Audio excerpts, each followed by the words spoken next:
Hello everybody, my name is Abraham Leonard Keefe. You may have seen my video recently, the Proprietarian Clause, and you might be wondering, is there anything else I have to say on the subject? So I've decided to upload this compilation of articles that I've written as sort of a reference tool. It's quite long as a video and quite dense, and hopefully you'll be able to navigate it with timestamps if you really want to find a particular section and hear what I have to say about it.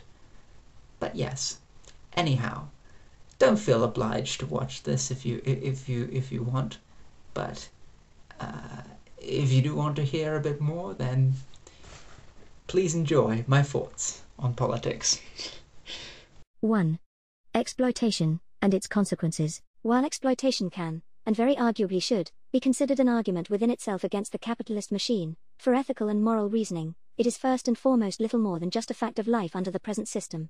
It is normalized, accepted, perhaps unacknowledged even by those that suffer from it, but it still exists, and has severe consequences not only in cheating the worker of their earnings, but in capitalists hoarding what has been cheated, to give them mass control over the market and wider society generally. Exploitation is more than just taking advantage of workers. It is the tool by which the power divide is widened, the tool by which the capitalists can gain power to distort the market in their favor. What exploitation is, in practice, is in itself a debate. The modernist perspective of Karl Marx and classical economists talks of labor theory of value, namely, in an attempt to find some sort of universal formula by which one can ascertain true value. However, this is a misleading path to take. There is no benefit to chasing unattainable objectivity, where the phenomenon is just as present even in accepting subjective worth. A thought experiment here can provide us with clearer exemplification as to quite how exploitation occurs. Let us consider, for instance, the creation of an ice sculpture. One sufficient block of ice, let's say, costs £50 to procure as the base resource necessary for that sculpture to exist.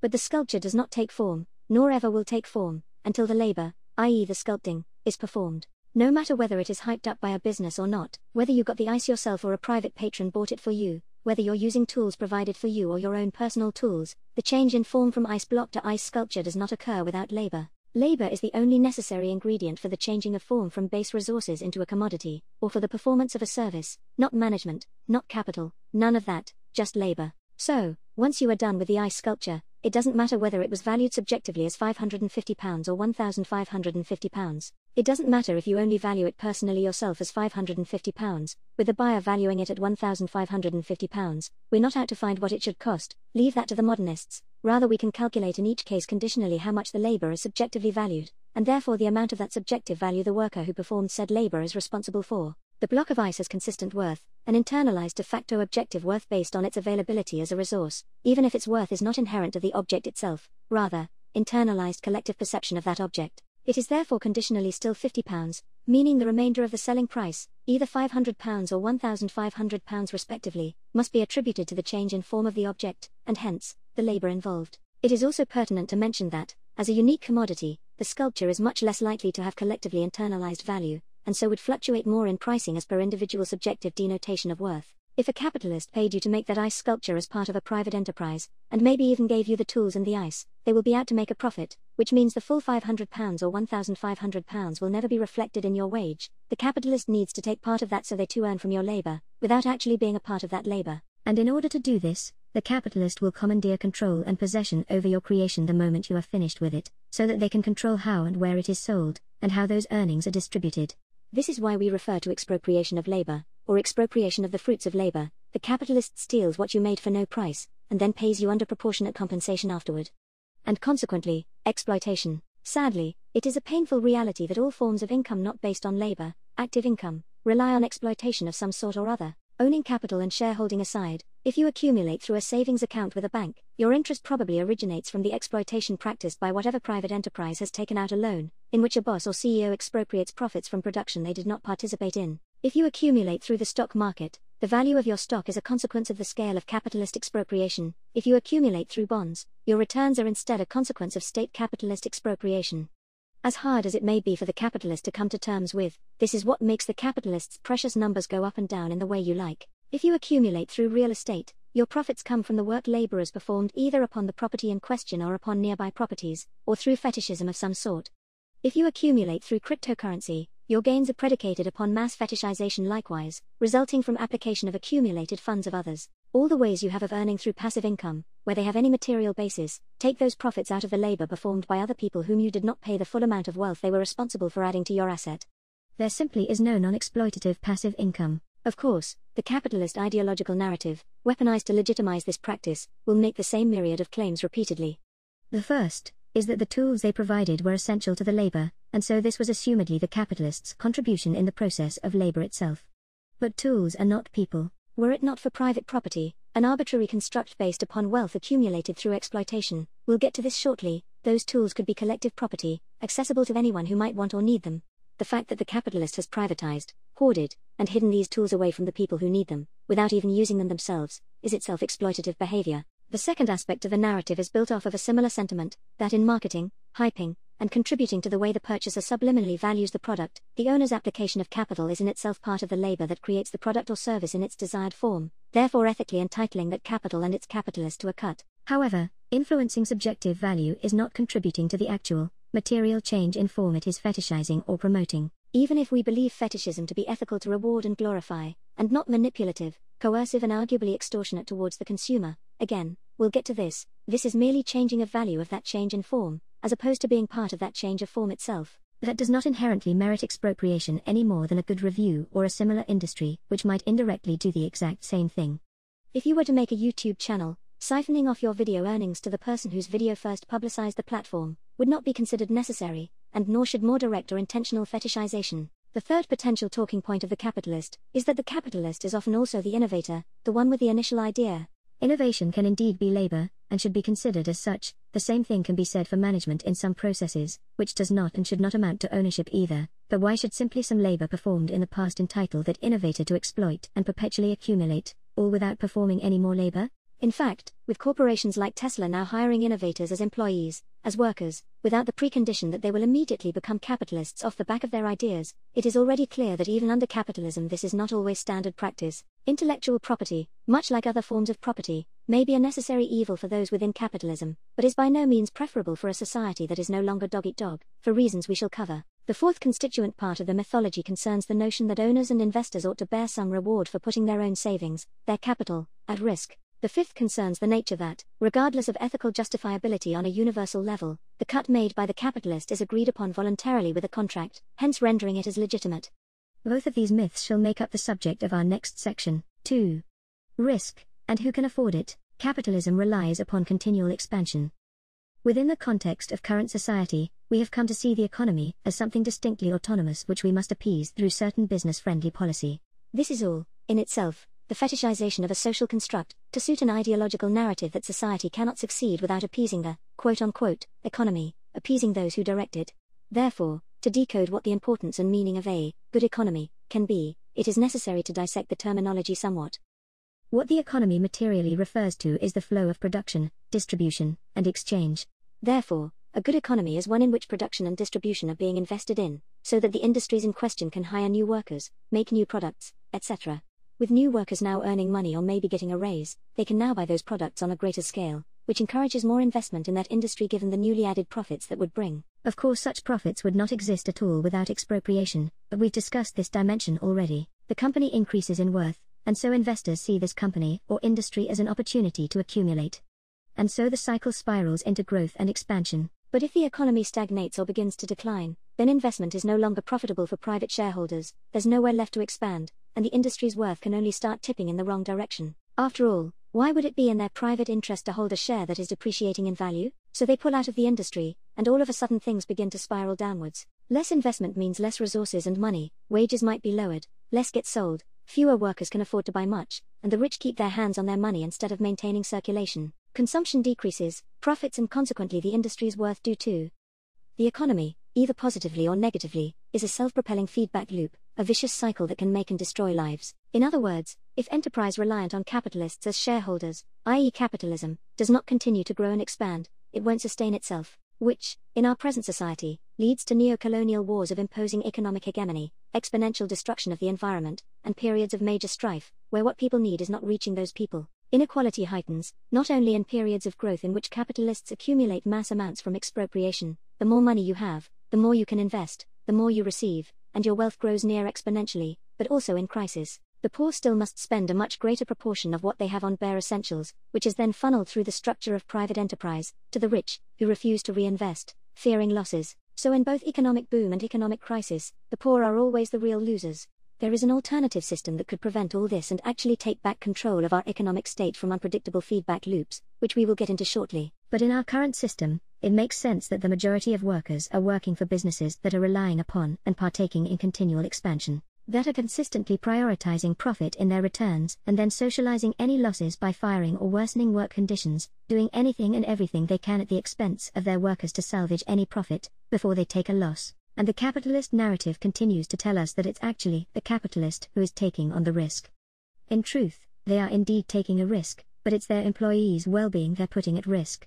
Their wages, conditions, even employment, all, might I add, completely undemocratically. The risk is taken at the expense of the worker, but any gains are privatized so the worker never gets to see the returns they were risked to obtain, nor have any say in how or to whom they are applied. It's a risk that a poor worker, maybe living paycheck to paycheck, as almost 2/3 of all Americans currently are living during the pandemic, cannot afford to take. They need their job to be stable, or they cannot provide for themselves. They cannot spend time off searching for the best job the market has to offer, a job they might not even receive. They don't have the excess funds to spare, to sink into a new business, not without risking putting themselves in heavy amounts of debt that could end up completely crippling them. Even merely giving the poor people a safety net doesn't give them enough financial security to take the risks that the rich do, so it certainly doesn't make the CEO-type lifestyle available to all purely on merit. So the capitalist narrative continues, often pointing out that there are indeed, on occasion, times in which the capitalists do take losses or fail due to having to pay their staff minimum wage, or guarantee work safety laws, etc. Now criticize me all you like for this, but I don't exactly have that much sympathy with a shareholder or owner losing money if their workers cost more than they bring in, because I generally disapprove of the system they were gambling with in the first place. It's a gamble they can usually afford, and it's one that they don't tend to lose as much anyhow as the private sector continues to expand. I do have sympathy for the workers, however, who do not have control over the direction of their industry, and who have instead been driven into loss by their bosses. When we see these laws and regulations preventing the socialization of losses, we can thank the trade unions and collective bargaining. Only by organizing do the workers stand even a tiny chance of taking on the corporate elite. I disapprove of the injustice of the system, which overwhelmingly disadvantages the worker for the profits of the owner. So I'm not going to feel much sympathy for the few instances in which the owner may be placed at a temporary disadvantage for the security and welfare of their employees. We talk about capitalists deserving money from taking on risk, which supposedly is deemed, wrongfully, as we have talked about, more important than the labor itself within the capitalist narrative. In truth, it is more a luxury than a risk. With more wealth, one has more power to invest in things that personally interest them, power to dictate which causes deserve the largest allocation of funds. With wealth comes purchasing power. With more wealth, one can reinvest for more resources to outcompete competition, and then the wealthy can use their dominance over an industry for leverage. They can withhold services or products or employment if we don't do as they wish. With more wealth, one can have more power to influence the market or seek political influence through lobbying, media ownership, and so forth. With more wealth, one has more power to influence the demands of the consumer, as we'll touch upon in the next section. With more wealth, one can take on more risk, and seek greater and greater returns on average to grow their influence exponentially. Furthermore, if a business does eventually get forced into closing down, I'd still wager it would be harder on the worker than the owner in relative terms, as per economic security, even if the owner loses a massive amount of wealth that they might have even had to spare in regards to maintaining their livelihood. A millionaire whose net worth drops 9/10, however much they lose, is still safe from precarity. A gig economy worker on the edge of poverty, who misses out on one gig, however, may well be at risk of precarity. Unlike the risk the capitalist takes, the risk of falling into precarity can concern life and death, dignity and comfort. So to avoid precarity, a stable job is a necessity for the worker who cannot take the risks the richer capitalist can, which we've described. It's not a case of the worker being more scared to take the risk than the capitalist, they simply just cannot take that risk to move jobs or start a business if we count death not to be simply an option. Voluntary contracts cannot justify exploitation either, because coerced consent is not legitimate consent. Let's try a thought experiment. Say, we live in a totalitarian dictatorship in which the dictator makes a certain sector of the population sign a contract in which they reserve the right to abuse a right of yours, say, end your right to freedom of expression or something, or else they'll put you in a dungeon to rot away. Do we just say, sorry, the choices aren't what you would have wanted them to be, life isn't fair, you might always survive in the dungeon anyway? Of course we don't. We acknowledge that we're being presented with a coercive choice, and that the forfeiture of our rights through that contract is therefore illegitimate. We also acknowledge that withholding means of sustenance in the dungeon could not be a right which that dictator deserves, from a consequentialist perspective, in terms of actual, measurable material consequences, there isn't that much difference between this hypothetical scenario and the reality of employment for those without any significant capital. Of course, material conditions can always be coercive no matter the system, but the point is only to demonstrate that relying on employment practices of today being voluntary as their justification is an extremely reductive, lazy, and inconsistent argument to be employed by the capitalist narrative. We have to start on the basis that people do deserve some rights, such as the right to life, or by extension, the right to exist without falling into precarity.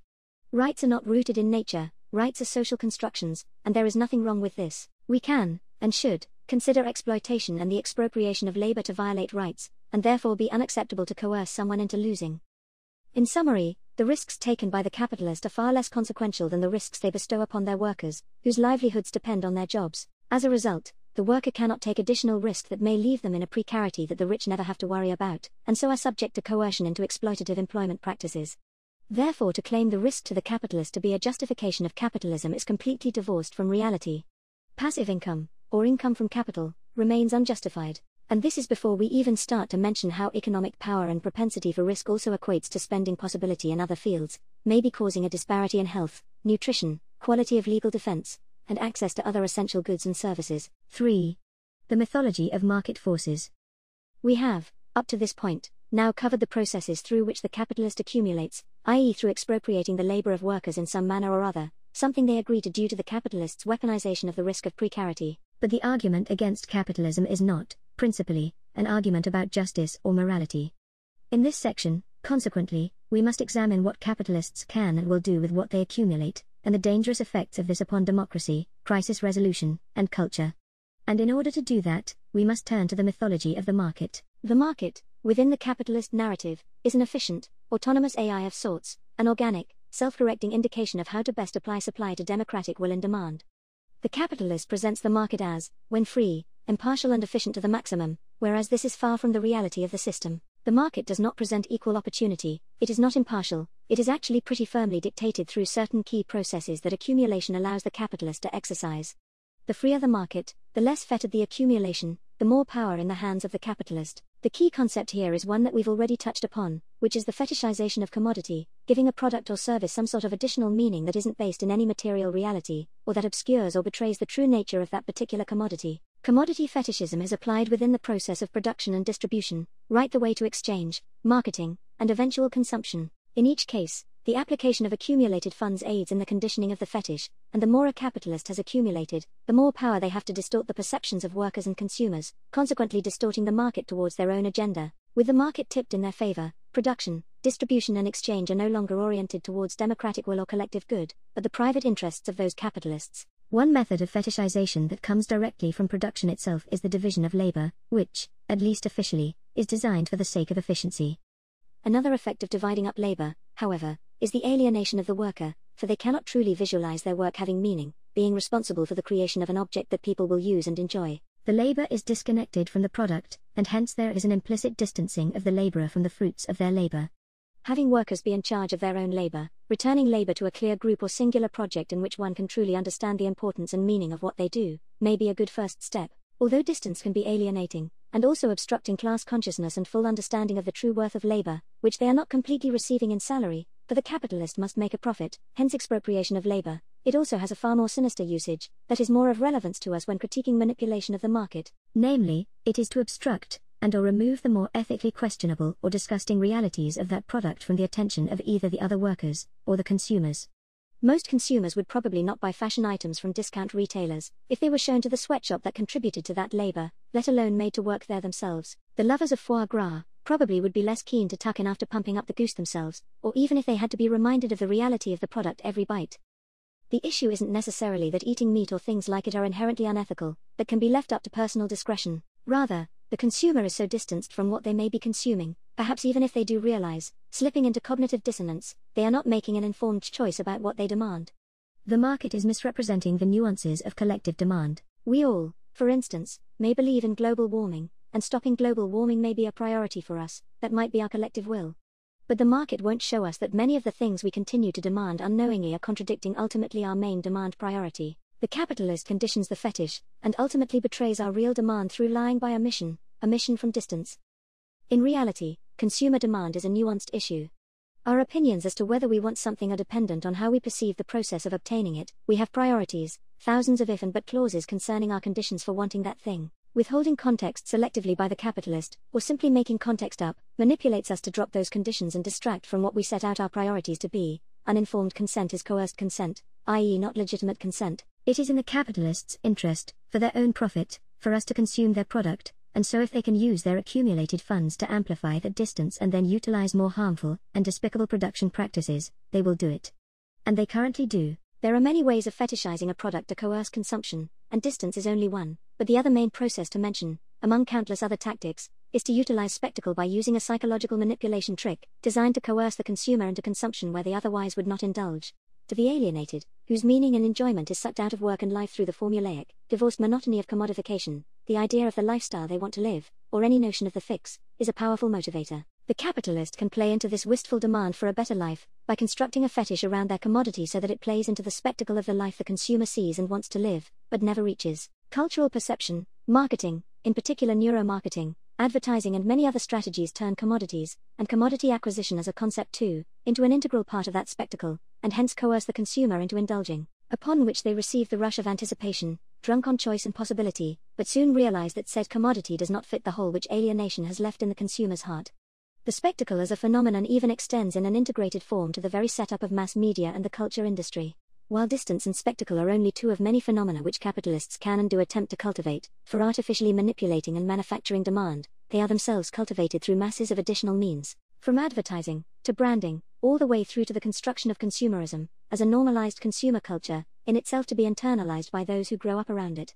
Commodity fetishism is ongoing, absolutely, but it has also embedded itself deeply into our institutions, our cultural practices, even such things as city planning. Removing it not only requires restrictions upon further fetishism, but also a complete repudiation of the ideological narratives presented by the spectacle, and conscious critical analysis, with consequent adjustment accordingly, within every social institution. One way to perform the former is to attempt to stimulate situations as a method of cultivating happiness, creating opportunities for people to experience happiness organically, through interactions with nature and other human beings, as an alternative to the addictive, artificial buzz given through the spectacle. For the latter, combating consumerism may be in reality as severe and difficult as consciously challenging other truths or mythologies internalized to the subconscious, hence this may well only be possible through a greater cultural movement like craniomodernism, that would aim to bring the conscious re-examination of internalizations to the cultural forefront. This process, however, is a significantly more complex one, and it may concern not only the ideology of the spectacle, but also the capitalist narrative generally, which we have been challenging and debunking throughout this recording.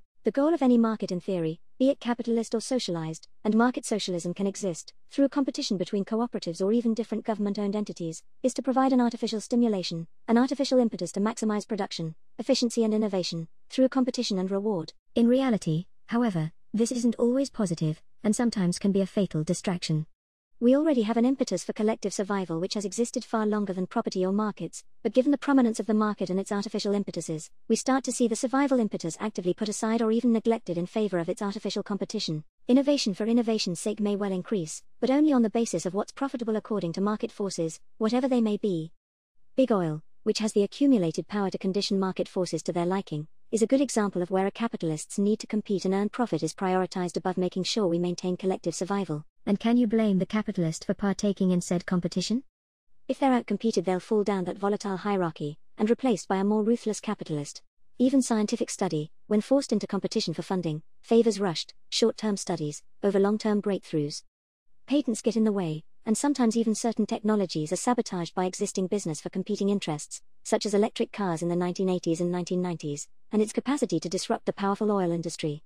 In services, the effects of placing profit over collective good is even scarier. Purdue Pharma's deliberate overprescription and overselling of OxyContin, for instance, was profitable, but it also caused an opioid epidemic in the US, leading in turn to the quintupling of heroin deaths in 10 years. To take healthcare generally as an example, private ownership of healthcare means that its purpose is to make money, not to help the people. If this means resorting to opium war tactics, so be it. If this means patenting and hiding medicines from competing providers and thereby denying access of these drugs to patients, so be it. If this means short-term drugs are incentivized over preventative means or outright cures, so be it. Other cutbacks and cheap solutions as per austerity are often the consequence of the marketized need to maximize profits of private services.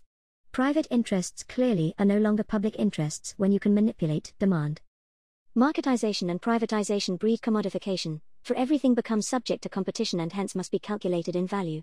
This is not only severely troubling in giving a full and comprehensive education, in particular in the arts and humanities, which are deemed less immediately profitable, despite being of huge importance for critical thinking and cultural enrichment, but also for how human beings come to view other human beings. A world where everything is marketized is one where relationships become about using others according to strictly individual interests, assigning people worth, be it employment, romance, sex, or friendship, instead of building genuine connection and becoming a collective unit, hence loneliness follows suit. The market turns us into objects to be quantified. Furthermore, competition breeds overproduction and overworking, which we currently have rampant in modern society. Think of all the phone models that were released this year with practically the same features between them, and how many will go to waste. Overproduction is countered, to be profitable, by manipulating the public into overconsumption, which in turn causes further overproduction. It is no surprise whatsoever that market-induced competition is unsustainable as well as being a distraction. This is all while many in demand are refused access to basic essentials because it's not profitable, they don't have the money. It is not profitable to relieve the 20 million or so who will die each year from preventable lack of food, water or vaccination, despite under a more direct system of allocation this conclusion clearly not being something we would choose to maintain for our interests as a species. Overconsumption and underconsumption coexisting in a society of ecologically destructive overproduction cannot be rationally considered an efficient system. Of course, overconsumption is difficult to quantify exactly, but this is precisely why we have to eradicate commodity fetishism, as by definition it concerns coercing consumption from someone whose demand was not organic. Definitionally, they are consuming more than their initial and uncoerced level of demand. While a market system without private property, and without commodity fetishism, may have less of a role in overconsumption and overproduction, the artificial impetus from unnecessary competition remains a potential cause for removing collective good as the focus for production, distribution and exchange directly. Capitalists so virulently endorse a market system under capitalism, as free a market as they can get away with, precisely because private property and accumulation allow them to commandeer those market forces,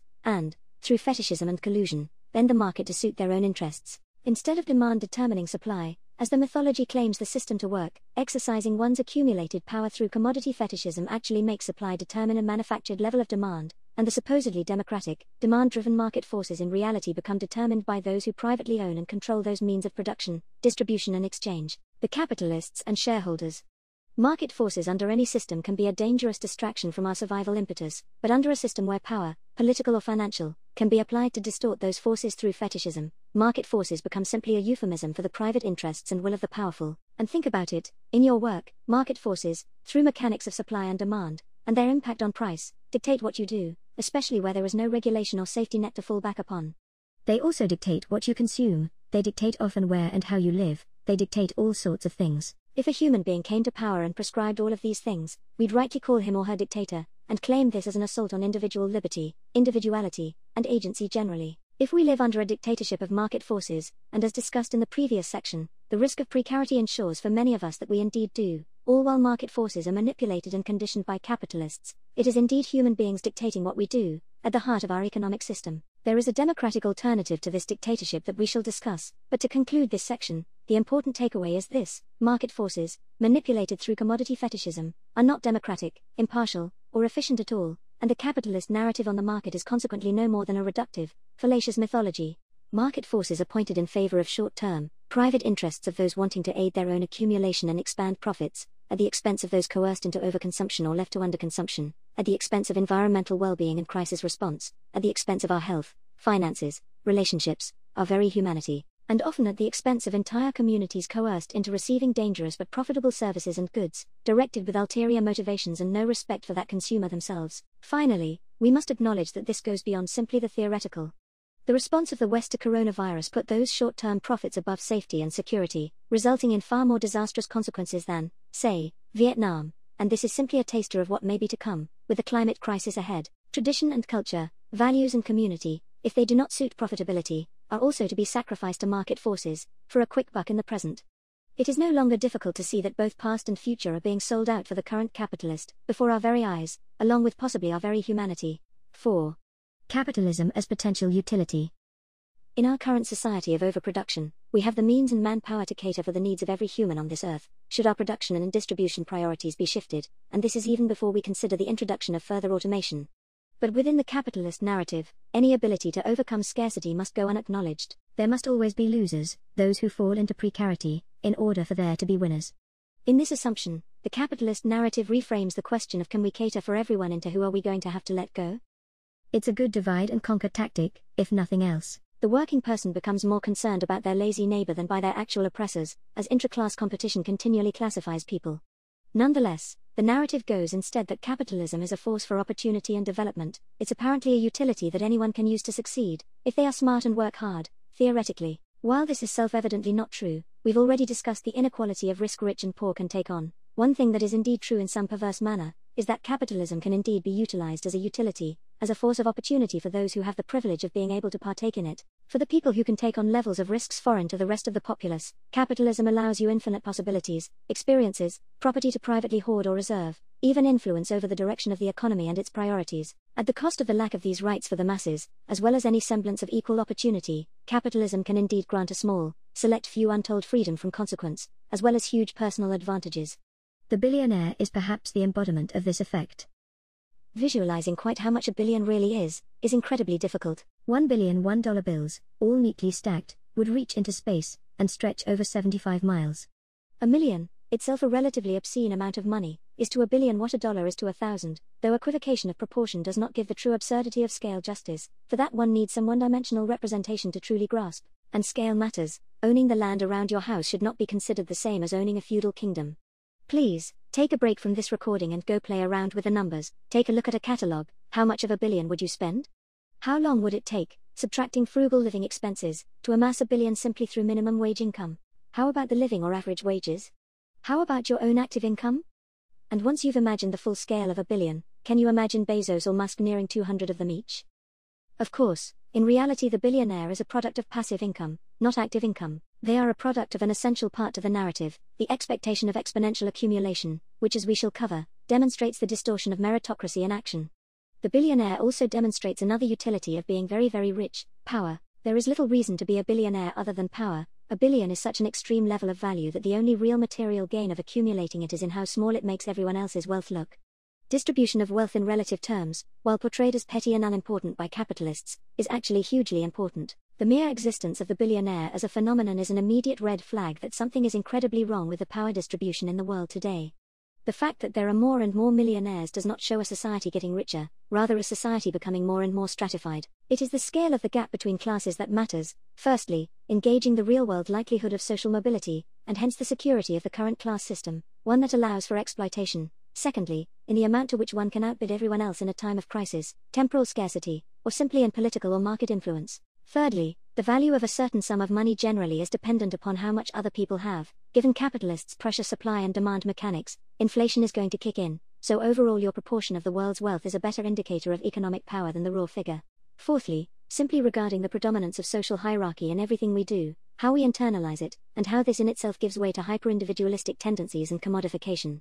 And the situation is pretty dire. The top 8 richest people in the world control the same amount of wealth as the poorer half of the entire world. It is often argued that, economically, the expanding wealth of the richest people is actually good for society as a whole, that even as the poor get poorer and poorer in relation to the rich, their quality of life is pushed forward by unequal distribution. This is not only deeply flawed, requiring unlimited meaningful technological advancement and innovation, which is wrongfully attributed to capitalism, and wrongfully seen as a failing of socialism. We'll get to it, but it is also simply empirically disprovable. Historical socialism, however flawed certain instances may be deemed to have been, actually resulted in a better average quality of life in relation to the GNP per capita of the country in question, according to a 1986 study by Sarasato and Waitskin, published in the American Journal for Public Health. Capitalists will tend to respond by claiming that only capitalism can boost GNP/GDP to allow the higher success of the upper brackets in the first place, though these metrics serve to indicate production, again tying back into the innovation argument.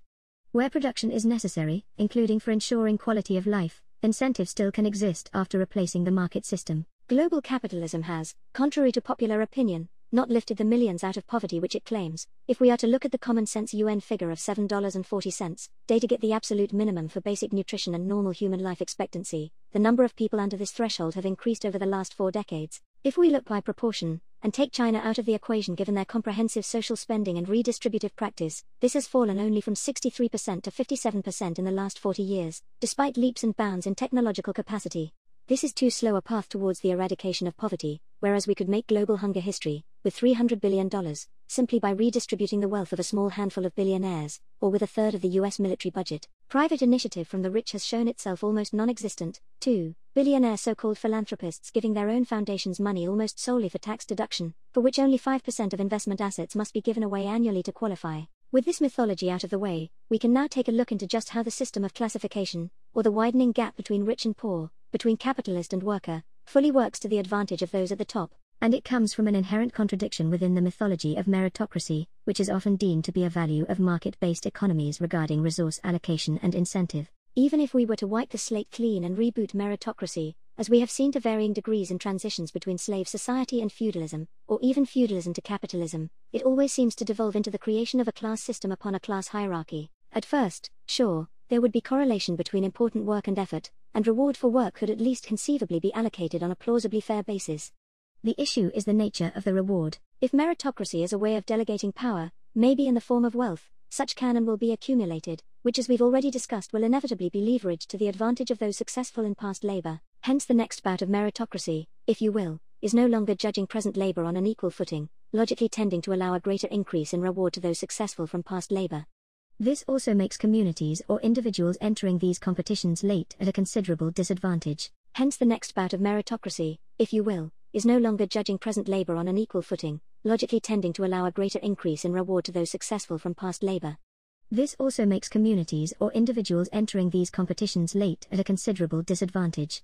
Finally, it is when a degree of oligopolization does establish itself into prescribing and owning class that the worker is forced into the exploitative arrangements we know so well. They cannot, on their own, purchase the means of satisfying their needs alone, nor compete with competitors backed by big money. Satisfaction of needs becomes dependent upon the capitalist's terms due to the power they hold, though the capitalist has become reliant on their workforce too for maintaining their expanded enterprise, at least prior to the specter of automation. And so, with the creation of these exploitative arrangements, passive income materializes as a potentially much more efficient manner of accumulation. Instead of seeing accumulation as something linear, corresponding to active income, instead it becomes assumed to be exponential, following this trajectory of continuously increasing gains, as per distortion of meritocracy. If free market capitalism were to reboot itself and organize itself upon a meritocratic premise, the meritocratic nature of the system simply wouldn't be sustainable, and would give power to a group of people who would consequently consolidate that power into a class structure. But not only that, the competition continues inside the classes themselves too, continuously distorting themselves. Just as feudalism continued to classify an ever more multi-layered system of exploitation, late capitalism is decreasing social mobility and implicitly solidifying divergences within existing classes as we speak. Given that class refers to one's relation to production, distribution and exchange, where one falls more specifically within the rigidifying multi-layered nature of exploitation today, could and should be considered itself as increasing classification, classes splitting and becoming ever more specific. One of the new classes that we have seen arise, partially from the increasing specificity of classification, is the precariat, a class who no longer have job stability to keep them above precarity, as a traditional proletarian, salaried worker would. Instead, the precariat rely on gig work, and consequently their economic freedom is near non-existent. However, we must also understand the precariat within the context of neoliberalism, the form of pro-capitalist politics that has dominated the West throughout postmodernity, broadly over the last 40 years. The neoliberal consensus, largely influenced by Francis Fukuyama's theories of the end of history, is somewhat a reaction to the lack of meta-narratives challenging the free market capitalist ideology, given the end days of the USSR. Instead of political direction and purpose, a sort of social pragmatism is to replace ideological narrative, letting the supposedly artificially intelligent forces of the market take the helm otherwise.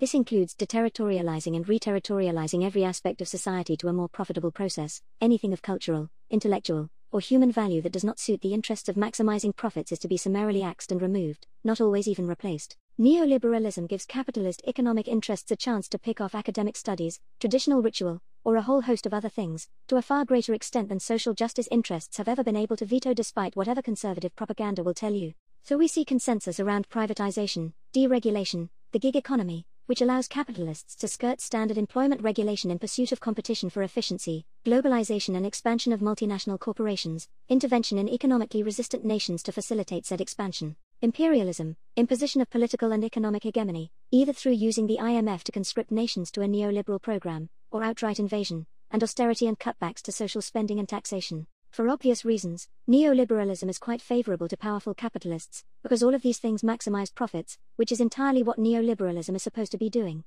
Unlimited growth forever. Or so it's said. Of course, we've seen the response to the need to expand in the previous section. Growth for growth's sake isn't exactly a great thing. The market tends towards monopolization precisely because perpetual, Exponential accumulation distorts meritocracy, bequeathing advantage in competition to previous winners, and making it very difficult for any new competition to easily enter the playing field. Newcomers do not have the resources or funding to compete with existing players. They cannot condition the market to their favor anywhere near as much as the powerful can. They do not have an established position in social institutions and so on. This goes not only for capitalists and their enterprises, but also for communities previously denied equality to engage in the capitalist game. There is an inherent disadvantage to joining the monopoly game halfway into everyone else's endgame. How can you compete with the person who prepared his billion earlier, and is free to leverage it to crush you in so many ways, our society and the market being naturally pay to win, after all? This is the significance of the scale of the gap, the significance of wealth inequity. If left unchecked, a market that tends towards monopolization can lead society down an incredibly dark direction. If we let this gap become too large, we cement a nearly untouchable oligarchic class. Even more untouchable should automation take away our final decisive power to withhold the labor they rely on. If we privatize every aspect of society to them, as they try to ensure through neoliberalism, they will be able to hold us all hostage through withholding our needs unless they are appeased. If we remove regulation, as they try to ensure through neoliberalism, they will be able to both undercut competition ever further, cementing ever more centralized control through an elite becoming fewer and fewer by the day, and any cutbacks or austerity, either for competitive purposes or private gain, will be at the expense of workers and consumers. Where a socialized automated world may bring the worker liberation and freedom, a privatized automated world is nothing short of dystopic. It would not be unreasonable to label this grisly fate, one which neoliberalism appears to be accelerating towards, as a form of corporatocratic fascism. Humans become subservient to the few who could withhold everything they need to survive simply on a whim, with no means of us striking back. The robots will not strike. Full, totalitarian compliance to the private oligarchy, or you may be starved out. Those who live become even more commodified than they are now, partaking in a society solely concerned with providing satisfaction to those sociopathic enough to have brought us here. If this does not stress the urgency of ownership regarding the automation question, nothing will. We cannot fall for attempts to distract, such as with UBI, which is itself an attempt to mask or obscure the inherent inequality of ownership, keeping the population compliant and unaware until it becomes too late. Corporatism is generally a fascist principle, when paired with mercantilism in particular, in the sense that it relies on cabals and cartels of large, private businesses working in tandem to ensure a ruthlessly, rigidly efficient structure. Accumulation, a utility of capitalism used in essence to beat the market, allows a capitalist market to essentially commit suicide, leaving behind a non-market, fascistic, corporate rentier capitalism, a neo-feudalism yet without any need to keep the underlings alive. Next to climate catastrophe, this is undoubtedly my biggest fear concerning the effects of sustaining free market, neoliberal politics going into the future. Structural alternatives and fundamental transformation of the system under which we live need to be taken seriously, as soon as possible. In capitalism, the capitalist has a dilemma. They must on the one hand retain the image that they are in the position through merit, so as to show ability for accumulation as from an equal playing field, and that their wealth is therefore deserved. Yet they also don't wish to make that opportunity to accumulate available to more by giving the poor higher levels of economic security, as they do not wish for competition.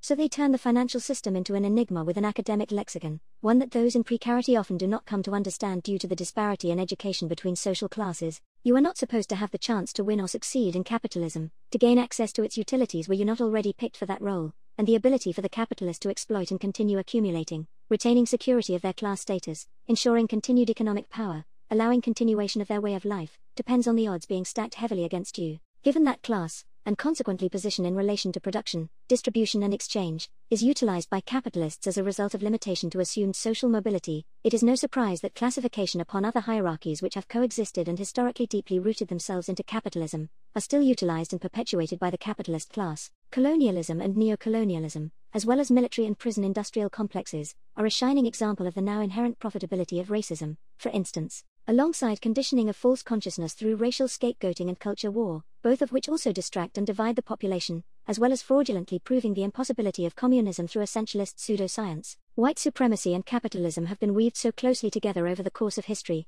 the two each continue to provide supporting legs for the other to stand upon, distorting meritocracy ever further, and requiring mass amounts of critical theory to successfully disjoin.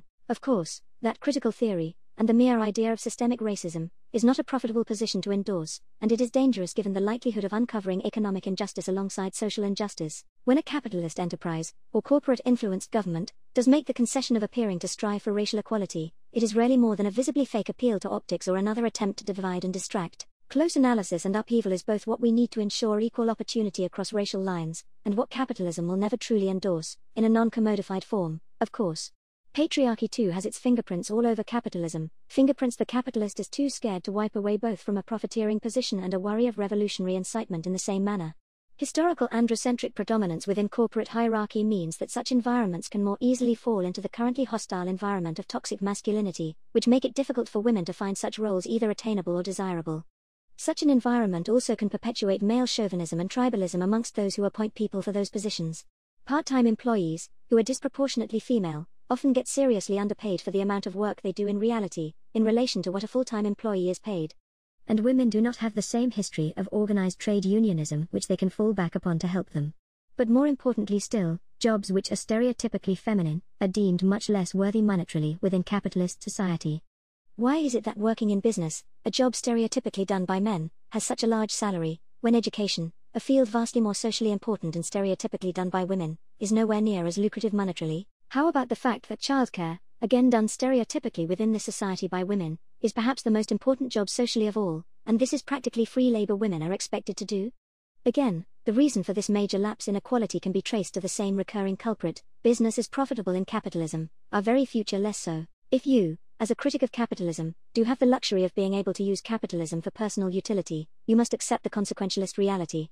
On the individual level, there is little systemic change you can perform, and any personal virtue in abstaining is solely optical in its effect, not partaking leaves no dent. In partaking in the system, however, using the available protocol for enacting changes, to supplement, of course, collective action, one can take control of power and wealth that would become concentrated either way, ultimately which would be better applied towards revolutionary causes rather than to capitalist political influence, fetish conditioning, or other leverage. The ends should justify the means here. In essence, become a capitalist if you can, if only to further the demise of that very system you are using. 5. Upon ejecting the parasite. But that's not true capitalism.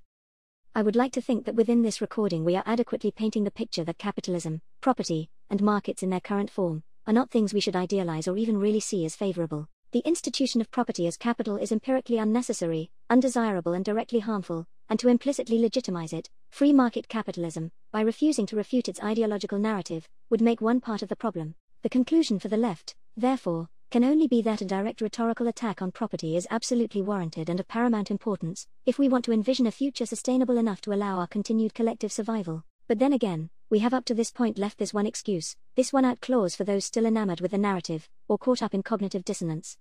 Surely, they must think, this is only because capitalism and property just hasn't been performed correctly? Surely the issues that we have covered could be fixed, only with some reform as opposed to revolution? This section is to address those people, primarily, and hopefully beat back any last-minute excuses the capitalist has in their arsenal. The more rational might fall back to the compromises of social democracy, regulation, mixed economic structure, maybe even a wealth tax. Distributism, the idea of regulating the market to spread property around as widely as possible, might become a consideration, as might some forms of social democratic welfare capitalism. These prospects do not solve the distribution of economic power or prevent classification, for accumulation by ownership of capital, and the nasty phenomena it utilizes, is still central to these societies' economic structure. Continuously regulating or batting back these interests, and maybe performing a little de facto redistribution through welfare state apparatus, while undoubtedly preferable to not doing so, itself requires the creation of a new hierarchy above the existing one in the political realm, so as to have enough power to subjugate those who have accumulated similar power through different hierarchies. Either way, concentrated power in a distinct social caste, economic or political, upon a hierarchical framework, is hardly the solution to problems we've outlined. Relying on competing private interests to cancel each other out and magically reconvene with collective interests is difficult to imagine. A social democracy, or any other Keynesian mixed economic model,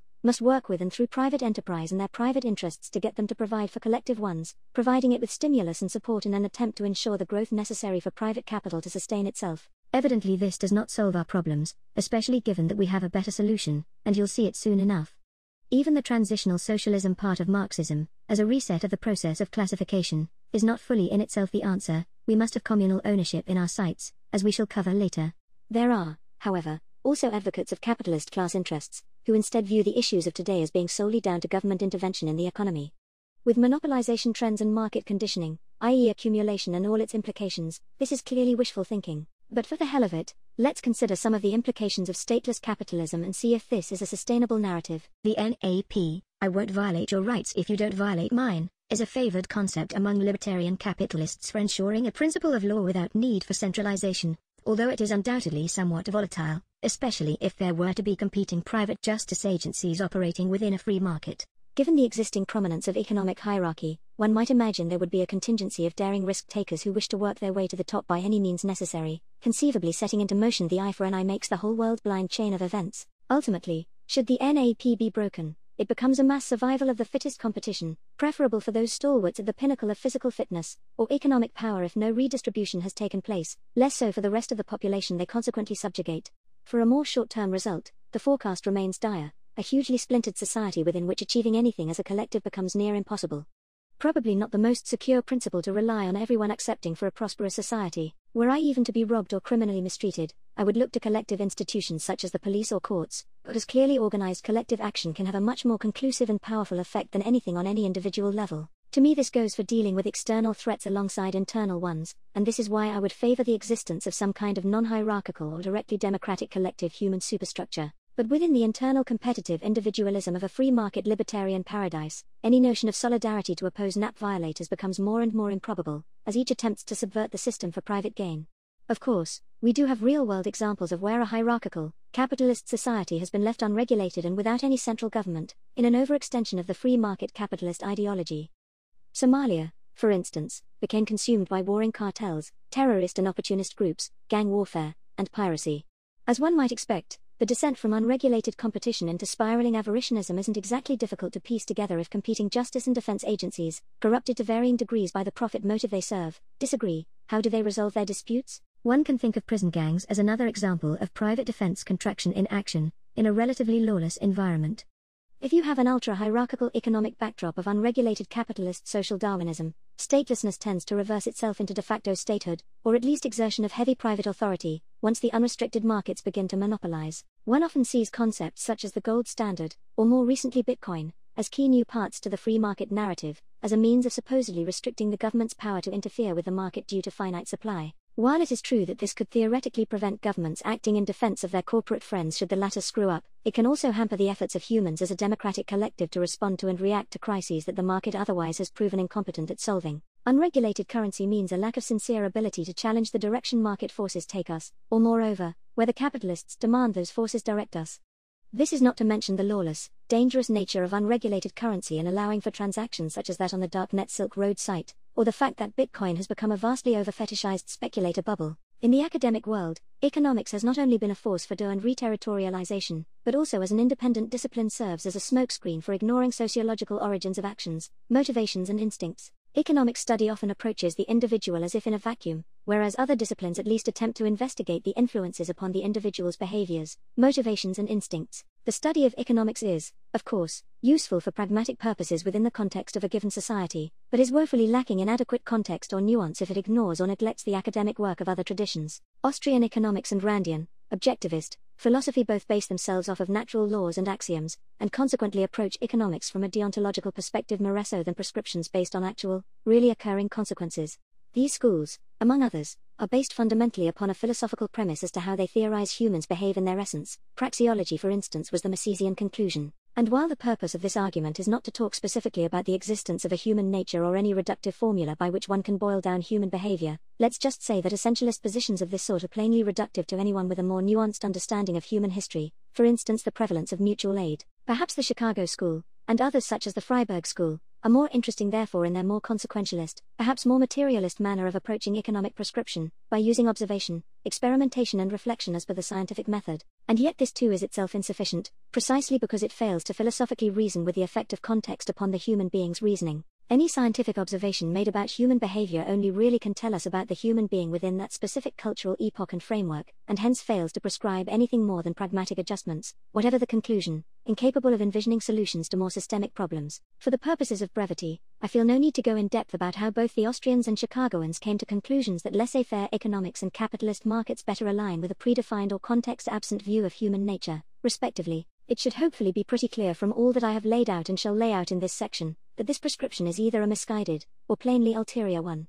The reasons laid out for the indispensability of the capitalist market are all debunkable, some we have even discussed here, and this is the important takeaway. Of course we could, and maybe should, analyze methodologies to highlight exactly where in their analysis such flawed conclusions can be traced back to, but honestly, just trust me on this one, it's not really worth it. We then have the issue of how private property, and hence ability to profit from capital accumulation, would even be enforced without a state guarantee through principles of law, and clearly without a solid equivalent for justice, other than defensive and offensive mercenary gangs fighting it out, of course. This is where proponents of the narrative will often proclaim the existence of natural rights.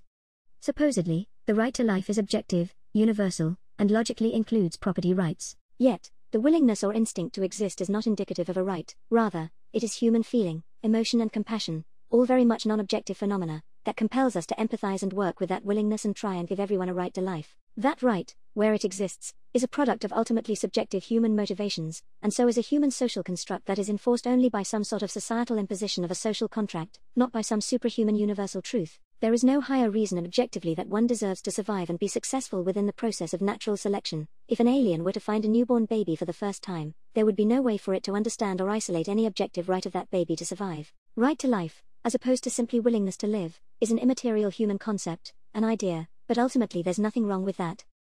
Meanwhile, conceptual property is a uniquely human phenomenon, and therefore it's demonstrably untrue that such protocol is essential for maintaining right to life. The right to possess, to use, this is what's necessary to guarantee survival, and it's a right that often is overwritten by arbitrary conceptual property arrangements. Free market capitalist ideology sustains itself by pointing to a government as a bogeyman. And yet, if we do really eject this narrative from the reality of state-supported capitalism, we see not only that it would fail to prevent centralization of power and consequent establishment of rigid, socially unjust hierarchies, but also that it most likely would simply implode in upon itself, were it not for the capacity of the powerful to use force just as their sponsored state would have, i.e. anarcho-capitalism not being very anarchistic after all. Eliminating the state would end legal enforcement of private property not currently in use by an owner, hence rendering rent or expropriation of labor near impossible to enforce, decimating the value of capital consequently, and ultimately ending capitalism. One can self-evidently either choose capitalism or anarchism, but any mixture is no more than a parasitic mythology that cannot gain any sincere credibility when detached from its neoliberal capitalist host. What it can, and does do, however, is to accelerate the transfer of power from the political elite to the economic elite by claiming some artificially intelligent nature of the capitalist market. Upon ejecting the parasite, it cannot survive, but our focus must remain on the fact that while feeding upon our present society, it can do a great deal of damage. 6. What communists do and do not have in common. When writing on this subject, I often tend to use a lot of words that have certain unintended connotations, such as communism, which especially by certain political tendencies are taken as synonymous with Marxism-Leninism. Therefore, I would like to first of all briefly summarize what communism is to me, and what I ultimately would aim for society, in order just to set this straight from the beginning. The word communism was not actually a Marxist invention, but was actually first used by a French man of letters called Victor Huppé. It became more common as a description of the French revolutionary Gracchus Babeuf, a good many decades still before the groundwork to Marxism was introduced to the public sphere.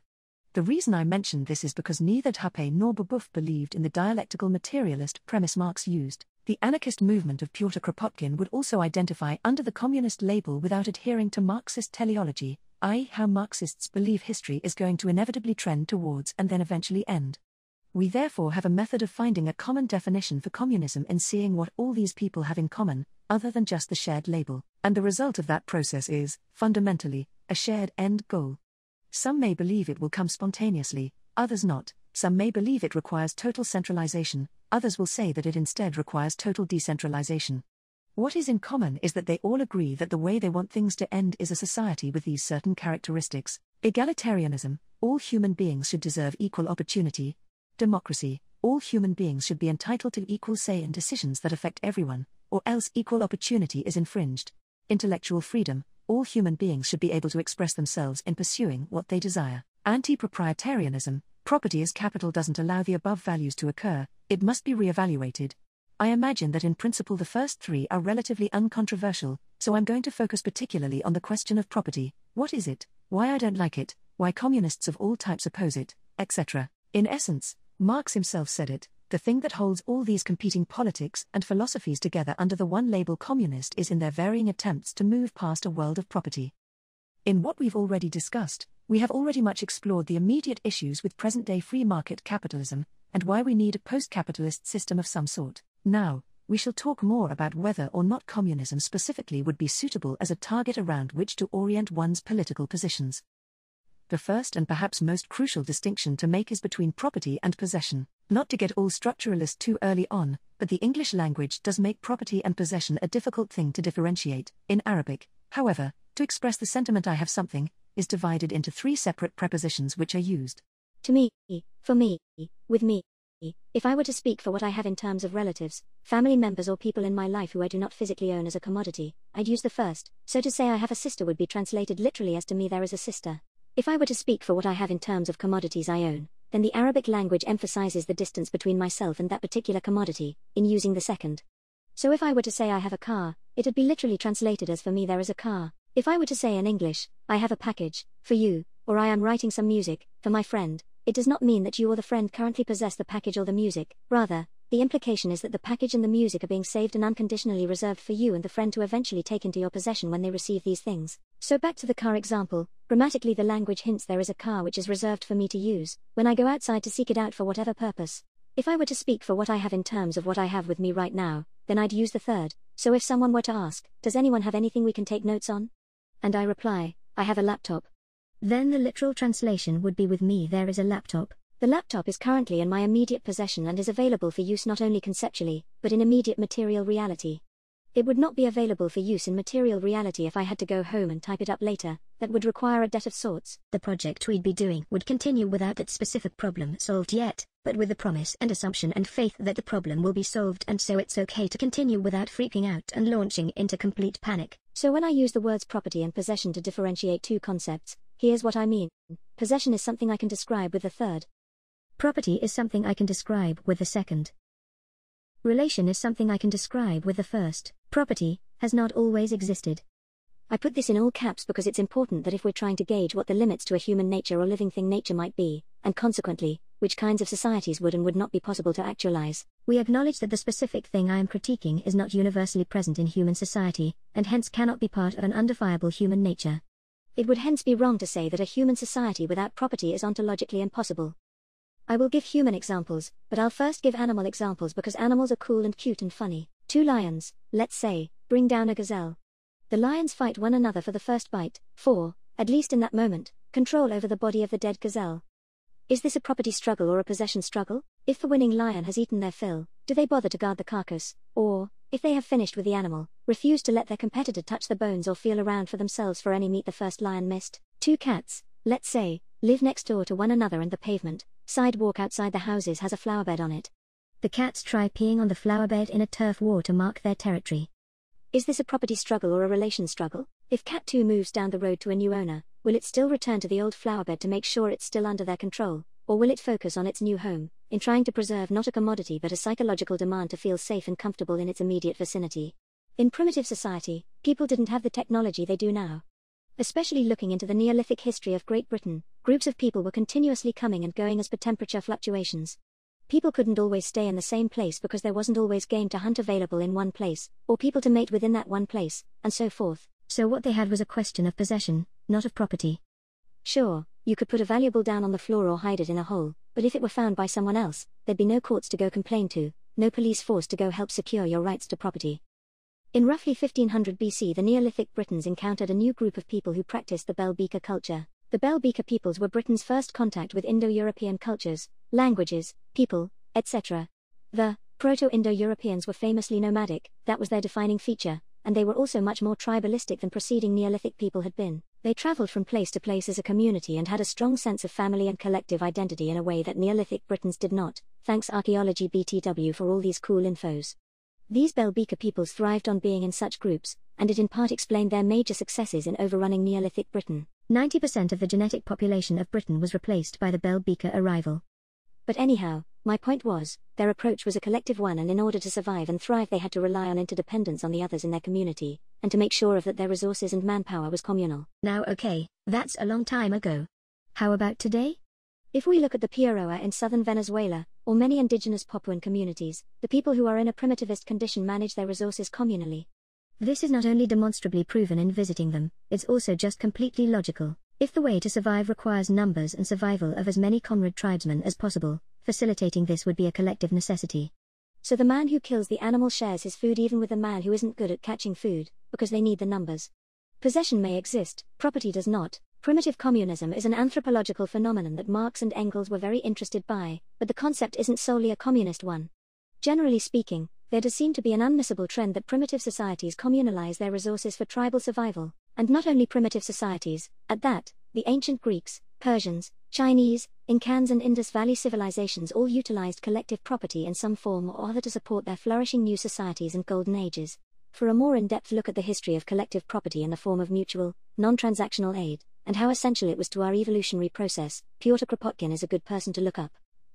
Being confined to possession as opposed to property, is, essentially put, standard for the majority of human existence and still present even in forms of social organizations we regularly deem societies. The right to property that isn't just possession appears clearly to be a social construction therefore as opposed to an innate objectivity, in that it arises when people collectively agree to enforce it. This was the analysis of Jean-Jacques Rousseau, himself a keen critic of private property, discussing property as a constructed part of the social contract, which was incidentally the name of his book.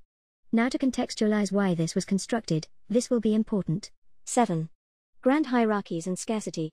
Primitive communism, all over the world, did have hierarchical structures, albeit not always the same ones.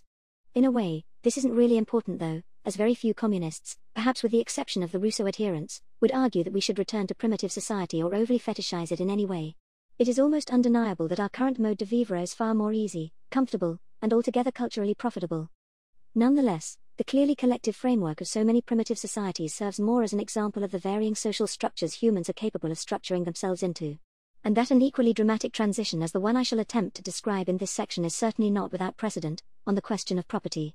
As we've briefly touched upon, there was somewhat of an environmental impetus for the collective proprietarian framework of prehistory, and likewise there was very much similar impetus for the development of property as an institution upon encountering a new type of scarcity. Marxist historians tend to label the shift away from primitive communism as a transition to, first of all, slave society, then subsequently the more contemporary feudalist and capitalist models. When survival necessitates the efforts of multiple, pack mentality does indeed tend strong, once human domination of their surrounding environment is amplified at such a rate as it was throughout the spurts of antiquity, the human remains interdependent. Yet they also must assert themselves upon learning that they now have the capacity to completely expend and overwhelm the surrounding ecosystem, while now strongly territorialized to one location on an infrastructural basis, as the finite nature of its product begins to have unavoidable material implications upon the individual. Humans, it appears, just like other animals, almost seem to follow a crude Darwinist teleology, with behavior, instinct and cultural practice arise in response to both an individual and also cultural response to the matter of survival. Given that we have already discussed how property in its current form relies on a form of a social contract, the birth of property as an institution is somewhat indistinguishable with the centralization of authority. Maintaining the institution of property relies in its essence on guaranteeing and ultimately enforcing a right to property. Without enforcement of property, it does not exist, for not all social participants agree on its validity, and hence will act in violation of it. The way property becomes cemented into one's society is for a social contract to be inescapable, due to the existence of a hierarchy that one cannot distance themselves from. In times of scarcity, be it land or resources or whatever else, exploitation becomes a self-defensive move.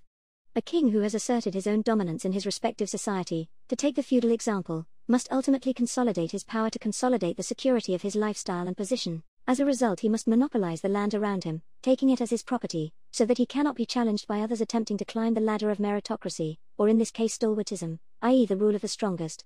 By enforcing his right to property, he enforces his right to expropriate accumulated power that may be used against him, instituting a grand, inescapable hierarchy, and enshrining the contract of property for all those under his rule, is ultimately necessary for him to avoid risking falling prey to the scarcity himself. If we look at the disparity in quality of life between king and peasant within late feudalism, it is clear to see that those at the bottom suffer in ways the king completely avoids. The lifestyle of comfort and leisure is not affordable to the entire population and is hence scarce in its essence. Property in a capitalist sense also relies on an inescapable grand hierarchy, one that is recorded and quantified through one's monetary wealth. The proprietarian contract is retained because the hierarchy itself perpetuates the threat of suffering from scarcity at the bottom of the social ladder, in turn a product of poor distribution concerning the fruits of exploitation. It does make sense that property would be instigated to preserve one's freedom from experiencing the pitfalls of scarcity. There was a survival impetus for property and as such for grand hierarchy. The issue is, given that the two manifest through expropriating the work of one's subjects, the distribution doesn't help resolve scarcity and instead perpetuates the need for the continued existence of both property and grand hierarchy. We no longer live under net underproduction, in fact, quite the reverse. The expansion of property to such an extent has if anything created a crisis of overproduction and overconsumption, largely focusing on consumer culture goods subjected to commodity fetishism. Distribution that is based around expropriation, ultimately something at the cornerstone of property, prioritizes the self-defensive quest of the rich man or king until it is no longer self-defensive, but blatantly offensive. Redistribution, however one feels about it, could completely end poverty immediately. Redirection of production from that which is profitable to that which ends the immediate threat of scarcity could, at least in present society, end the types of scarcity we cannot overcome with collective action like production. If we look at the data as to how much food and water is wasted, and the technologies we can utilize to produce essential goods in seemingly unlimited supply, it becomes much clearer to gain a picture as to how reprioritizing the essentials within our global economy could alleviate the threat posed by scarcity. We have the manpower, we have the tech, we have the base resources. What we don't have is the incentive, because while that grand hierarchy still exists, the survival impetus still relies upon one's power and economic security in relation to others. Property is about the individual. It's a tool that the individual uses to guarantee his or her immediate personal interests at the expense of others. And because of this, it ignores collective survival or collective will as a direct incentive. For a society that could, if reoriented, exist beyond scarcity as we know it, the onus upon the individual to judge their survival in relation to other individuals is no longer theoretically necessary after this change is made. Of course, people of the modern day do display greed for personal enrichment, and whilst we can argue where that greed comes from, commodity fetishism, power envy, or whatever else, greed is always historically quashed by the social contracts in place. The serf's greed did not mean that he took all of the crops he harvested for himself, because the authorities at play and the social contract they enforced did not allow them to do so. The auto factory worker's greed did not mean he took home the car he made, again, because the enforcement of an imposed social contract prevented him from doing so. So when we think about the threat personal greed can enact, we have to remember that, just as private property is a social contract, so would be the lack of property. The difference is, the former is enforced by those at the top of society, the latter is the product of a democratic mandate that becomes enforced. Humanity will always experience crisis, as coronavirus and global warming can exemplify. If we dealt with scarcity, the way to guarantee our survival against crisis is the same survival impetus that has driven humans for the majority of their history, namely that more people to help us all survive means we're more likely to get through a crisis, so long as catering for the needs of all our number is possible, which I'd reckon in this day and age definitely is.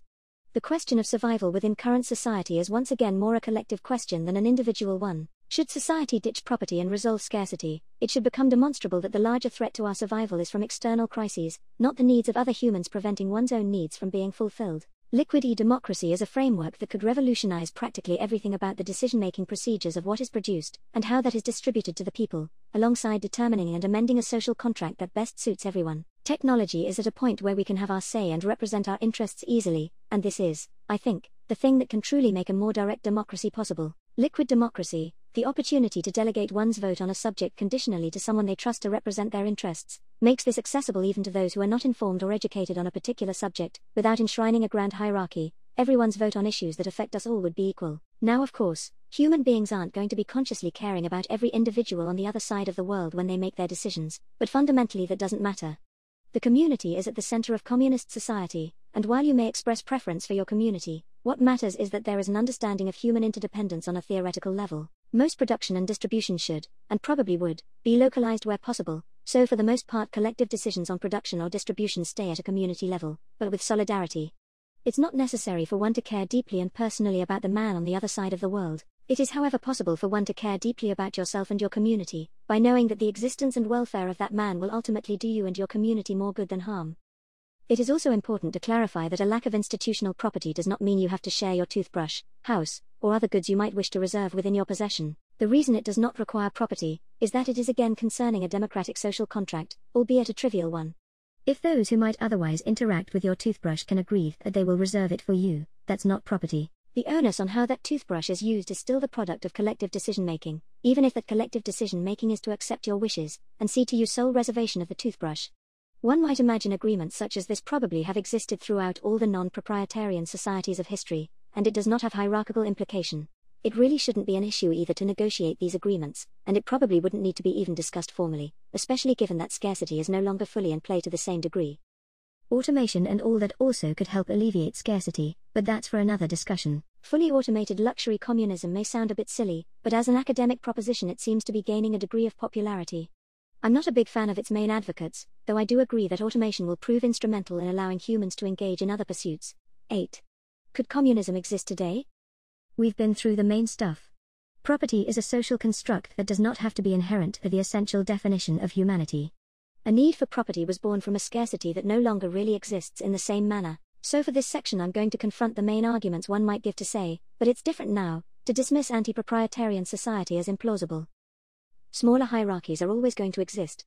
That's not really an issue, so long as those small hierarchies one can divorce themselves from. Hierarchy itself isn't a complete destructor to egalitarianism or collective property, but hierarchies one cannot remove themselves from, aka grand hierarchies, are. One might imagine that smaller hierarchies can actually in certain incidences be quite helpful, such as in teacher-student or project manager-assistant relationships, and could be beneficial to intellectualism, so they should be allowed to exist if consensual. But this requires the appropriate infrastructure be in place to allow someone to remove themselves from a hierarchical arrangement in the first place, i.e. one's sphere of potential mobility both socially and geographically should be as broad as possible. Leaving socially constructed communities, and their democratic apparatus, should be a plausibility. How would you be able to remove property?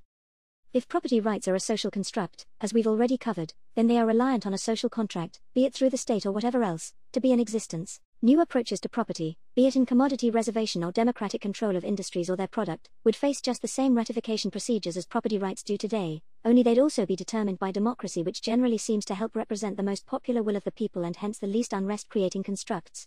A world is too big to be a tribe. You don't need to know or care about every single person in the world to know how to coexist with them. Care about your family, your community, and produce for them first. For the shortages in one place, there will be surplus in another. Solidarity and the reasoning of collective survival will kick in then, but it does not need to be on the brain at all times. Solidarity through mutual aid, and by extension charity in times of disaster, is a phenomenon well documented across human history. But then how can cross-community supply chains happen?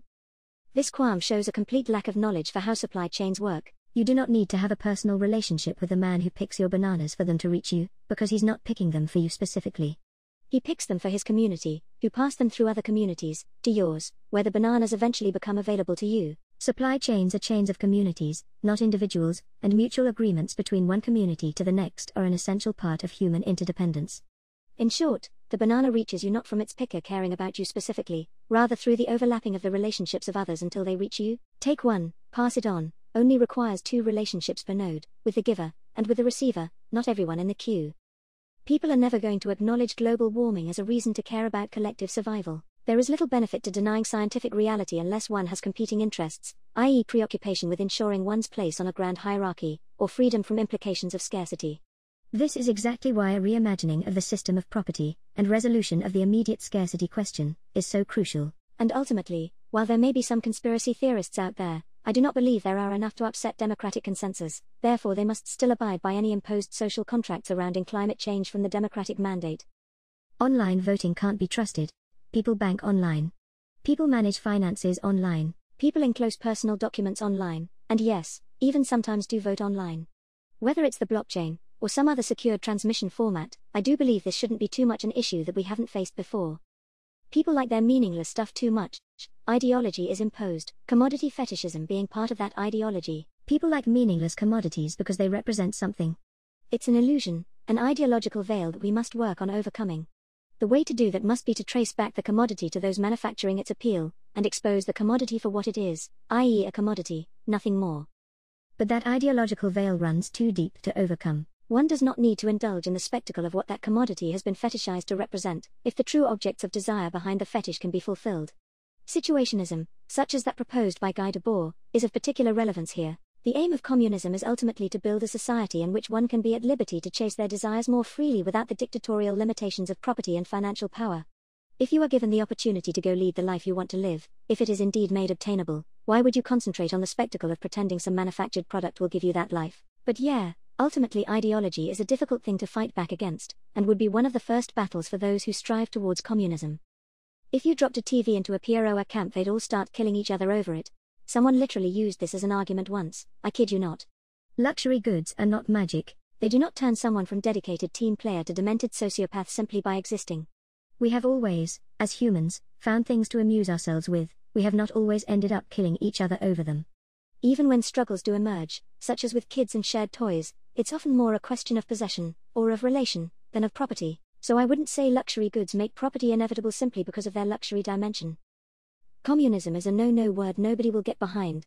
I call myself a communist because I think it more likely that I would be an intellectual than a politician, therefore I see no reason to be intellectually dishonest for the sake of optics. It must be said, I am not here to talk tactics, for that's a thing for the politicians to decide, which will ultimately rely on context. Perhaps the term does do more harm than good in some cases, but this doesn't change what it is or how right or wrong you see it to be. I'd certainly hope that, upon exemplification of communism to the world in a real-life demonstration of the end product, the people would care more about what demonstrably affects their lives over the lexis used to describe it. No doubt for some people though, a hatred of their preconception of communism may bring about cognitive dissonance and an unwillingness to accept their new feelings on the subject. It takes strong conscious willpower to overcome cognitive dissonance, but I hope through persistent thinking it can be overcome. If democracy controls production, we'll mess everything up. This sentence relies upon the premise that a CEO knows his workers' job better than his workers do. Cooperatives are a great example of where that is demonstrably false. They actually are more efficient on average than standard hierarchical corporations. The people who produce and, to a lesser extent, consume a product, probably know more about it than some speculator who bought shares in the industry because of some little green numbers they saw on their phone next to its name. Choosing what to delegate production and distribution to makes far more sense if the community that uses the product come to a collective decision. Marxism doesn't work. It killed 100 bajillion people and took away my grandma's favorite pony when put to practice in the Democratic People's Republic of Soviet Communist Vuvuzela. I'm not a Marxist, because historical materialism is a deeply flawed theory and isn't really happening as predicted. Transitional socialism, however imperfect, didn't create communism anywhere. This is why my path to communism is not the Marxist path. Besides, if you don't get something right the first method, as a general rule, you don't give up on your objective. Especially if disaster looms otherwise, you try it again from a completely different angle, preferably one that won't involve murdering people. Even if your premises weren't sketchy in accuracy, your beef is with Marxist methods, not pan-communist objectives. But seriously, the world is too big. Remember, the leftist anarchism of the Ukrainian Free Territory was home to 7 million people. The anarcho-syndicalism of revolutionary Catalonia was home to roughly 3 million people at its peak. On that note, however, I will say I do find anarchism insufficient. Essentially, the critics of anarchism are right. It is unrealistic to create a communistic society through anarchist political change. It requires a more comprehensive cultural movement to bring about a more seismic cultural shift. But not impossible. 9. Introducing constantisation. Evidently, some actions and thoughts that influence our behavior are conscious, in that we actively choose to act them or to think about something. If we do a maths problem, for instance, this is conscious to most people, because we're aware and focused on that fact that our brain is figuring it out. If we take one footstep to the left, we're aware that we're walking and we're choosing to do it. Likewise, if we're trying to figure out which kind of society we want to live in, we're aware that we're actively thinking about the question as we do so. When we choose to aim for communism, we know that we've chosen it, and will make all our choices to try and live in accordance with our principles. However, we also have subconscious actions and thoughts that often come before our minds consciously engage with a topic. These are sometimes instincts or reflex actions, such as if we touch something really hot, we immediately take our hand off it. Sometimes, in a different example, we fall in love with someone and don't realize it.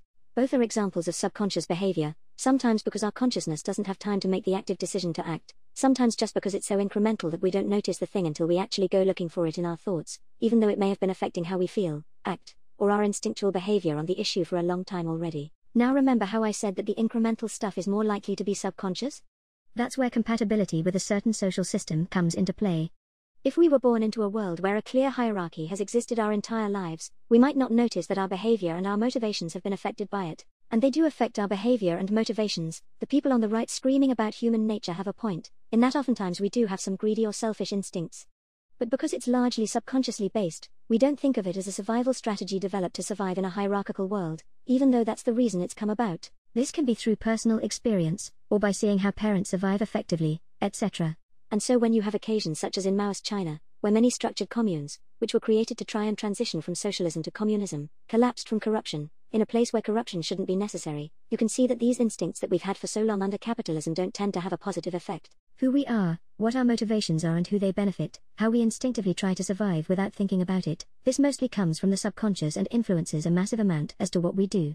Utopian communism tends to work more effectively the smaller the scale, and this is because to engage with communism we have to try to repel all of the feelings and behaviors we've just become used to doing without thinking about them, which could lead to the establishment of new hierarchies, classes, or competition. We can't sadly just expect people who aren't even invested in or engaging in this constant mental self-critique to just jump into a fully functional communist society.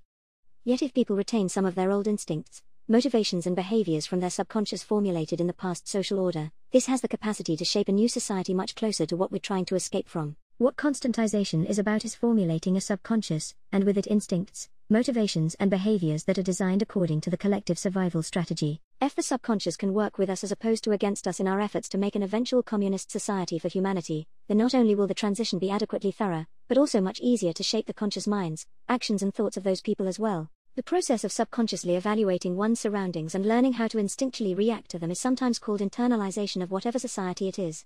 This is explored a lot regarding patriarchy and colonialism already by great philosophers such as Fanon, and is seen in action from the power of stereotypes, to self-loathing, to trying to subconsciously make themselves more like white or male people, even to who our role models or love interests are. It's a real thing, and sadly, Marxism's emphasis solely on economic conditions doesn't really address this with enough detail, despite many such as Fanon being Marxists themselves. When it comes to the internalization of capitalism, we need to construct a specific environment to expose young people who are still figuring out the world around them to, so that when they are in their most impressionable time in their life, their subconscious starts to develop in a more compatible manner with communism. This doesn't mean we have to practice complete segregation exactly, we just have to make sure we're aware and vigilant as to how internalization might be taking place. As for the specifics, it'd have to depend a lot on the situation of place and time, so we can't prescribe one set plan. 10. Democratic economic planning. Free market. Regulated market. Central planning. AI planning. Decentralized planning. In economic debate, there appears to be similar arguments for each that keep popping up from time to time. Broadly speaking, I generalize the most common theoretical claims as follows. Free markets. Pros. A. Way of indicating levels of demand, incentivizes meeting those levels better.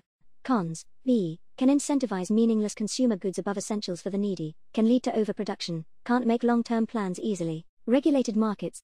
Pros. C. Can merge the indications of the market with ability to coordinate with long-term initiatives or act in crisis.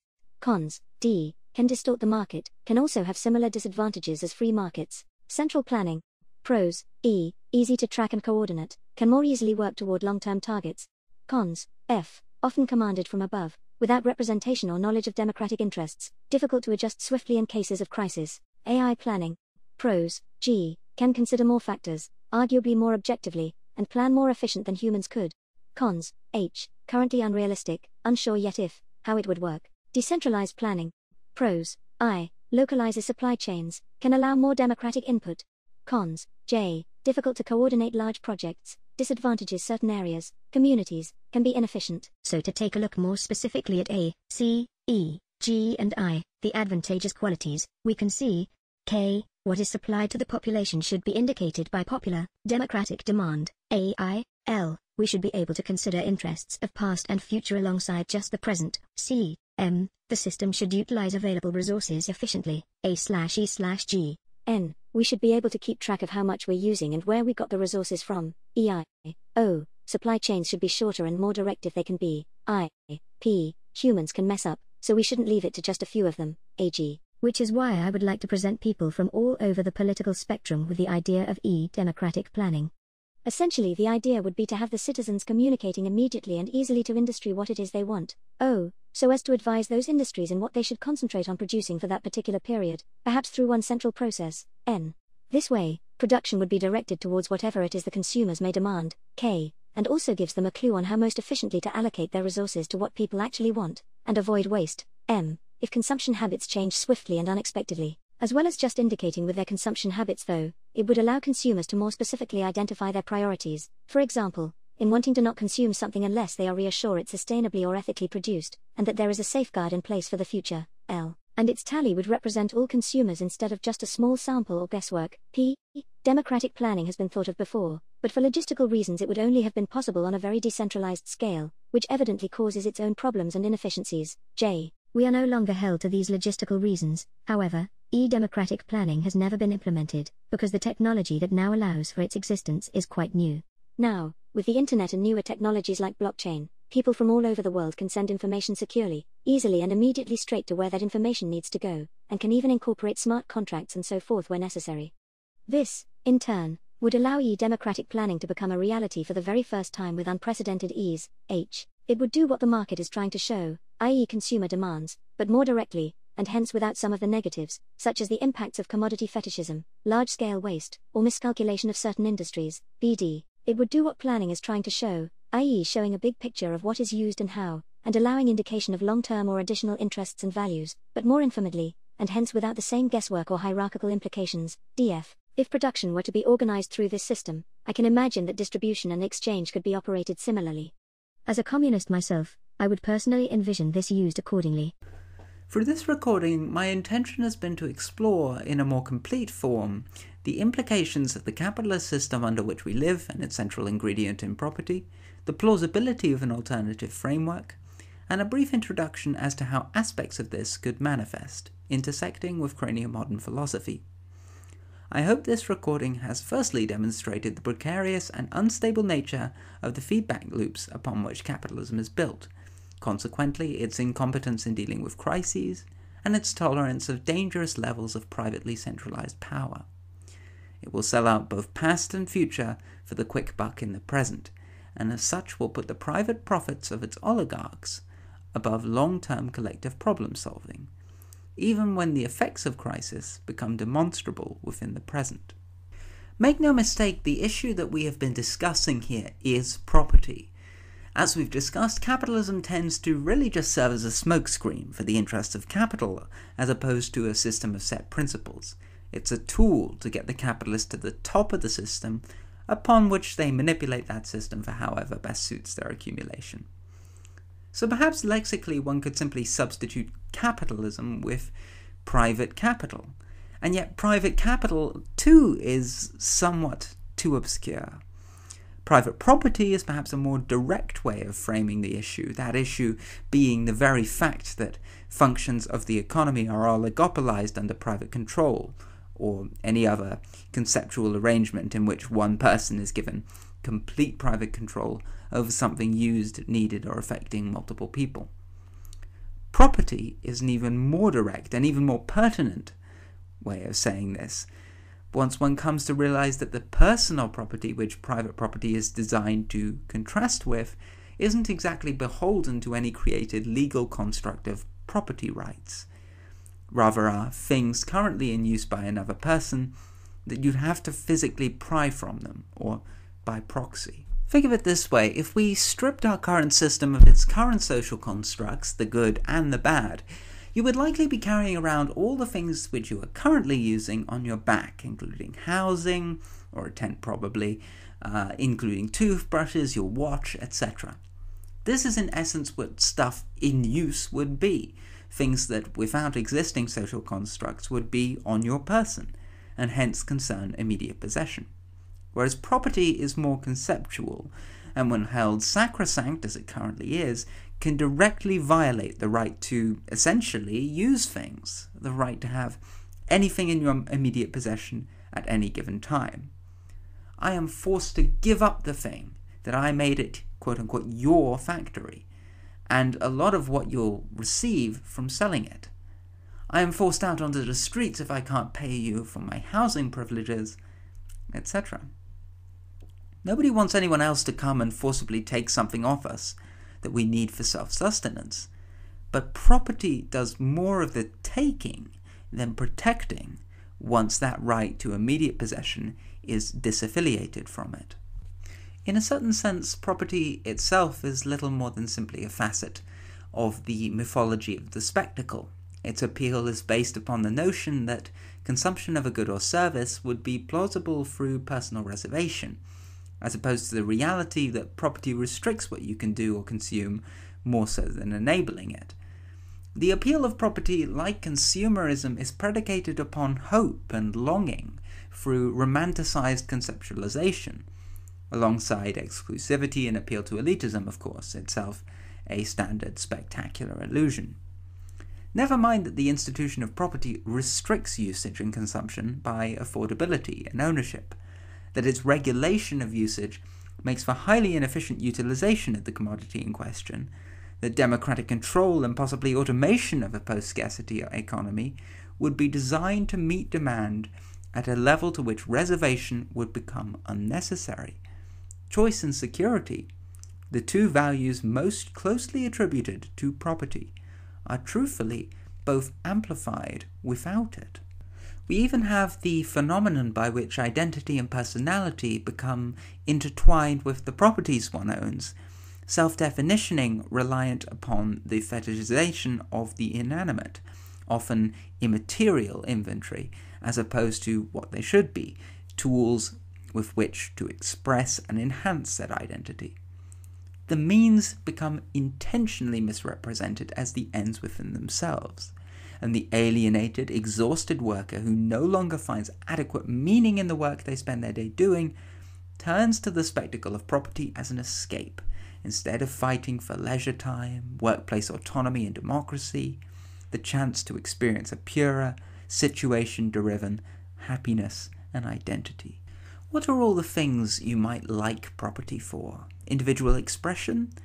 That requires, in its essence, possession, not necessarily property, and hence property often stands in the way of individual expression. Social autonomy and self-sufficiency? Again, a question of the ability to use, ability to possess, not ability to own. And again, we see time and time again, as with landlords as a great example, property often stands in the way of self-sufficiency. Personal freedom of choice with things you use, the very same thing. The only reason one really has to argue that property has inherent value beyond these qualities that it doesn't even protect is for economic reasons, which take us to the nature of anti-socialist critique. We have, hopefully, thoroughly covered the issues we might deem inherent to capitalism and synonymously inherent to proprietarianism. But what of their criticisms of socialism? Alongside the historical record, feasibility, and incentive questions, property and markets are also attributed by some anti-socialist economists as indispensable for the question of price signals and efficiency in usage of resources and labour. Concerns are also frequently made by opponents to economic planning, in part given historical record, that any economic planning relying on some sort of central coordination could set dangerous precedents either for the power of a state or pave the road for totalitarians to assume new power attributed to a central state. So, can we find a solution that both addresses these concerns, but also doesn't give way to climate collapse or corporate fascism, that replaces private enterprise and its commodity fetishism, exploitation and coercion, that works for the poorer masses instead of just the mega-rich, that is both sustainable and humanitarian? The answer has to be in some form of horizontal, direct, or liquid democratic authority that can both usurp property and the integrated spectacle surrounding it, most predominantly in the mass media. Something that can work on the premise of communal property or propertylessness, yet also have the capacity to coordinate global production without enshrining inescapable hierarchy. Something that allows democratic self-regulation and sustainable distribution in addressing the tragedy of the commons. Something which can increase the security, free choice, and individual expression of each and every person, more so than the property fallaciously laying claim to those values ever could. When the fans of capitalist argumentation often hear arguments surrounding coercion, for instance, their response is often to rightfully point out that this would make eliminating coercion impossible. People are always going to be restricted and coerced by economic priority and by material conditions, ultimately by the actions of other people around them. Of course, as we've already stated, the argument is more to debunk the notion of capitalism being voluntary, but it's a fair point. The response is clear, however. If economic priorities and material needs are coercive, it is better that these be managed and operated democratically than by oligarchic corporate dictatorship that we have today. At least this way, the individual has the highest degree of control over their autonomy as possible without denying human interdependence. On the economic issue, I truly believe that our solution lies with e-democratic economic planning, a collective, democratic alternative to proprietarian private investment, in which the decision-making process of $1 per vote is replaced with 1 vote per head. Paired with the liquid democracy described on the political scene, such a framework addresses the insufficiencies of central planning to provide a legitimate and dynamic alternative to a capitalist market, one that could skirt monetary transaction, property, and its fetishistic consequences altogether. In other words, if there were any reason to cling to property or proprietarianism as necessary, sustainable, or even favourable for a society of the present day, it is solely one of ideology. We have been conditioned to see it as integral to everything we do.